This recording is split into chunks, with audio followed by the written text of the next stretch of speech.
Welcome to BP Leadership Podcast, where real leaders are made. I'm your host, Bill Purvis, and today is an exciting time because we're doing our second part of a conversation with my friend Matt Mock. Matt owns an IT company. He's been successful, done very well, started at an early age when he was only 18 years of age, and he's had to prove himself over and over again, but he's done it well. Matt's my friend. He lights up a room. You're going to enjoy hearing this podcast today. I promise you, it's going to put a pep in your step, make you feel good about your day, and make you get a little vision about where you're going. I'm excited about this one. Let's get started. And we love the church, and heck, we've been here for, 12, 13 years. I don't know how long it's been, honestly. Oh, you made a big difference. I don't know how long I've been married, so we'll put that out there. You know what I'm saying? I think that's like 12, 13 years. I don't know. Well, we're about to go to a marriage getaway. There we go. There's a chance that you get a chance then to be with a lot of other couples, and that's right. That's been a big thing. Your marriage has been huge. So we've been on, I think it's our 6th marriage retreat. Yeah. Because y'all, before us, y'all had it. Mm-hmm. We started coming to the church, as steadily. Right. We decided this was our place. Yeah. And then y'all started the marriage retreat back up. So, Mm-hmm. of course, we just signed on. Yeah. And it was one of them things, too, where, and you probably know a little bit more of the background, but effectively, there's been some times in my life where it was like, stick to this path or deviate. Right. Deviating was way easier. Right. That's right. Because I lost friends. Yep. I went through some hard times. Me and my wife were isolated. So there were some points in my life where it was like, deviate and be more comfortable. Right. Right? Right. Or stick to the path that we knew we were supposed to take. That's right. There was never a decision of which way is God taking me. No, it's like, no, God's telling you to go this way, right. but get ready because it's going to be rough. That's right. You know? Always is. And so, and that was, the marriage trip was one of the things where we got involved in it. Mm-hmm. And so it was funny because as we were losing friends Mm-hmm. and going through some struggles, right? And the That's struggles, I feel like sometimes you go through struggles. It's not just one area. Right. If the devil's going to try to beat you up, he's going to beat you up over here and That's over right. here and over here and That's over here. right. You're exactly right. And so we kind of were going through the struggle. And I believe, and I might be getting some of this a little bit wrong, but I believe at the same time, Pastor Brent was, I don't think he had been called yet. Yeah, he was just beginning right? back then. Yeah. And it was kind of there. People were kind of muttering about it. Right. And so there was this process of me losing friends, Mm-hmm. deciding that I was going to do what I know was right, which was stick with the, essentially I was telling Megan, the leadership here, they drive the boat. Right. I'm a passenger, right? Yeah, and I want to make right. sure that boat, if I feel like the boat's steering the wrong way, I may ask you a question. But guess what? There's tons of meetings, tons of thought, tons of prayer on every steering. Right. So who am I to say, oh, you're doing the wrong thing? Right. I can ask, I can have a conversation, but I'm not going to run off mad about it, right? Yeah. And so we had to make that decision that we were sticking, and we were going to stick in the, and it was funny because now the marriage retreat comes. All of a sudden we built more relationships. Mm-hmm. More this, more that. And now we're at the point in the stage of our life where we have too many friends. That's right. You got I more tell friends. people all the time, ain't got time for you. I know. Too many friends. Yeah. And it's all related to the church. Yeah. It really is. And what a good group to have related to. And so much was a marriage retreat. So, and then the marriage itself. Yes. I'm younger so you still. built that on the marriage, but the other is what you did there is by making the decision to stick on your course and do the right thing, even though it was costly, God repaid that with more friends and more opportunity, obviously more freedom. Oh my gosh! I'm not going to weep talking about it, but when you have what would you because I was still younger. Mm-hmm. Like I'm 34 now. That was probably my mid 20s. Right. And your friends mean a lot to you. Yeah. You're going through the That's stage of you're kind of losing your free time because of kids. Yep. And then all of a sudden your friends are kind of doing this. Yeah. I do. I own a business, so there's ups and downs in that. Right. There's all these things going on, and so it was funny because I just knew that if I just stuck to it, like I know there's promises that God makes, and He don't deviate from that. And there was never a question because me and Megan, we communicate about where we believe God is leading us individually, and very many times go together. Yeah. And so it was just we knew that's what we needed to do. Stick to the path. Wow. You get to the end of it, and what's crazy is some of the people that had left my life, are now coming to the church 10 years later. Yeah. So these people who were maybe chastising me, and then I lost friends, and then I gained more friends, and now all of a sudden those friends are back. Yeah. And that couldn't have done that. Yeah. There's no way. And it changes the order. It puts you basically at a higher level. A lot of people get off, they come back. They may not be at the same level they were before, but you were the follower, they were the leader. Now you're the leader, they're the follower. And I don't like that. Yeah, and it changes. That's all right. Sometimes you don't like being the leader. That's all right, but you lead. Being the leader's hard sometimes. It is, but you lead well. And let me ask you this: even on your business first, I'll get into the specifics of it in a minute. But when you stepped out and started, you're in the computer business. Tell me about some of that for just a minute. And when you opened it for yourself, were you working for somebody else? I know, and then you went out on your own. So when I was, and Mr. Bill, I don't know how much tape you got here. Oh, but don't we worry can be about here that until tomorrow. Nah. So when I was 12 or 13 years old, God bless my mother, she would take me to where she worked, and guess what? I got to fiddle with computers. Okay. And because who my mother was, if I was involved in computers, she bought me a computer. And she was into that too, wasn't she? Yeah, she was like on the software, like accounting. Okay. She was like accounting, but in that day and age, accounting was just kind of getting on the computers. Yeah. So she was accounting on the computer side. Okay. But the way that all operated, that's what I wanted. I was like down in like how it plugged in and how it did this. And so we were like in two different areas. But it was funny because like, I think for Christmas one year, she bought me a computer. Because she was like that. She would just hand me the stuff that I was in love with and just say, work on it, have fun with it. Well, how about I don't think my mom had any plans that was going to turn into $1 billion industry, right? Yeah. Computers at the day was like, what's a computer? Yeah, exactly. And so it's kind of funny how it all worked out. But as I was an early teen, I played with them. When I was 15 years old, I started working for a small repair company. And that went well enough that when I turned 16, he sent me out on repair calls, which was illegal. I found out later. Yeah, I would think. His insurance only covered me when I was 18. So go figure. But I guess I was turning a profit. Right. And you knew what you were doing. I did. So I went and did that. At 17 years old, and the gentleman who owned that business is an amazing guy. I love him to death.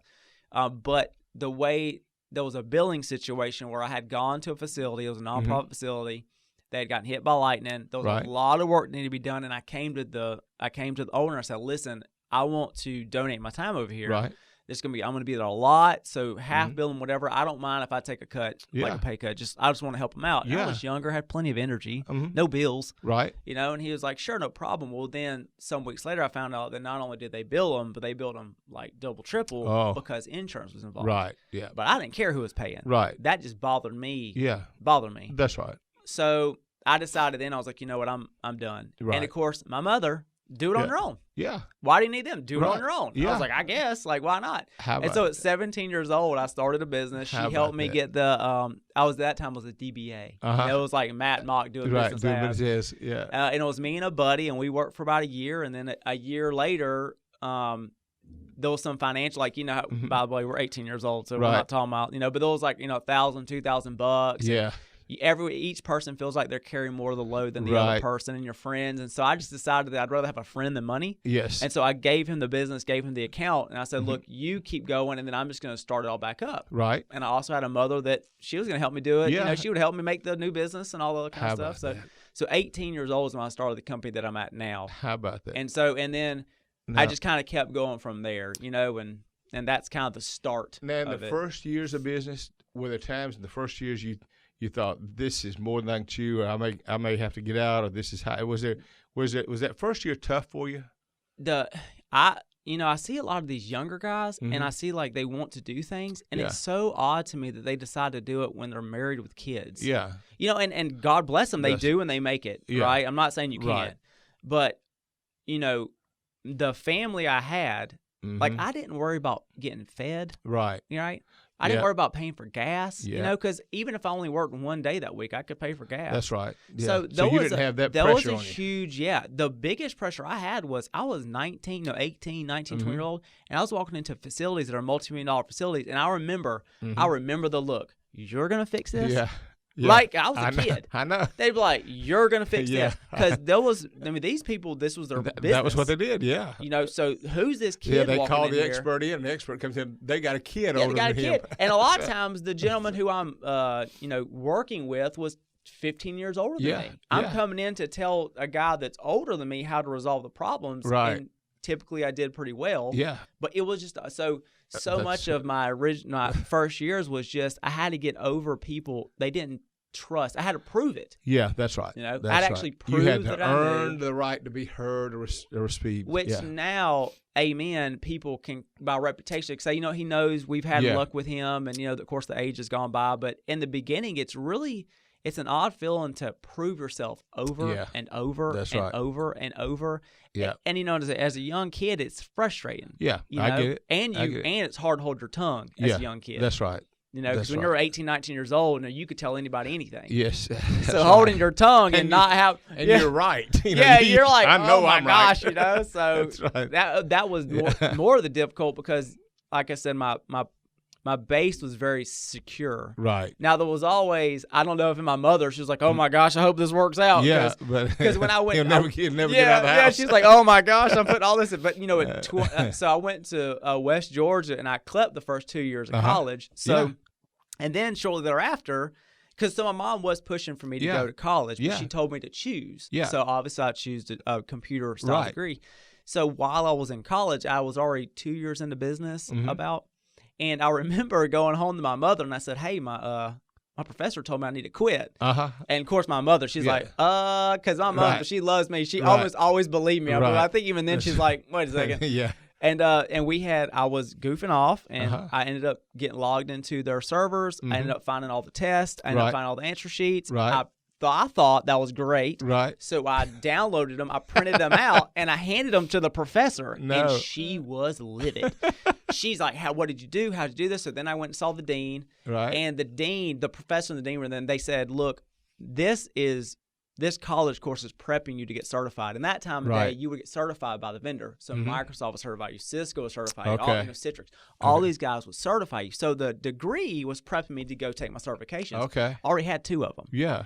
And so they were like, look, you're operating a business. You got the certs. We just don't think your time's best spent here. Now, they probably just wanted me to leave, to be honest. That's probably not the cool thing to do, to give everybody answer sheets.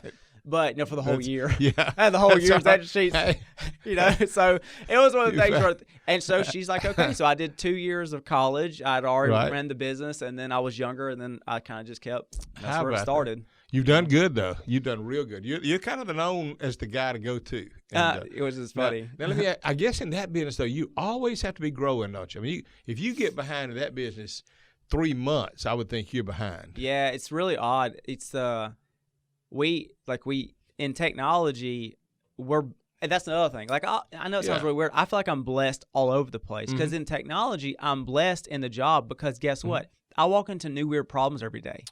So, Johnny Tim, who works at, big company A, he sat in that same desk for 6 years running that same system. Yes. Yeah. So then when they no longer need him or if he wants to look, he's not aware of the current stuff because he stayed in that shell. Yes. So I'm blessed every day to walk in and go, oh, this is interesting. How are we going to do this? Yeah. And look, so the job forces me to kind of keep up. And then my team that's behind me, I was laughing because we were talking about, me and my wife were sitting there, and I think it was like, 11 p.m. or something, and we got some notifications. There was some weather coming through. We monitor our facilities, so we got some notifications that some things are going down.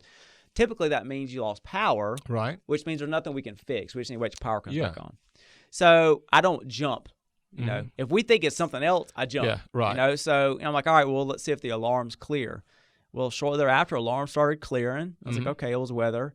And then one of my guys sent me a message that said, hey, there was an update applied that caused this issue, and it's going across all of our devices, which is a good bit of devices. I went ahead and stayed up and pre-patched all of them. I never asked. Nothing. And so it's kind of funny. The guys who always tease, the guys who work with me, way smarter than me. Way smarter, right?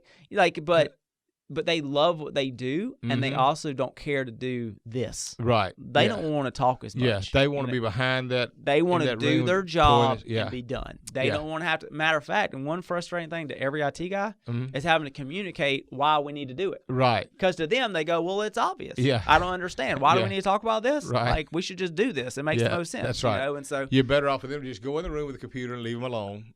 So then I'm always having to learn every day. The guys that I work with, they're on the back end learning. I'll probably get 2 to 3 emails a week about the most recent this or that, and it's from one of the guys sending me that piece of mail. Because if we don't kind of chalk that up, I'm going to go into a meeting. Somebody's going to say, "Have you ever seen this problem before?" And I'm like, "Yep, that's right." And I know the thing that can fix it.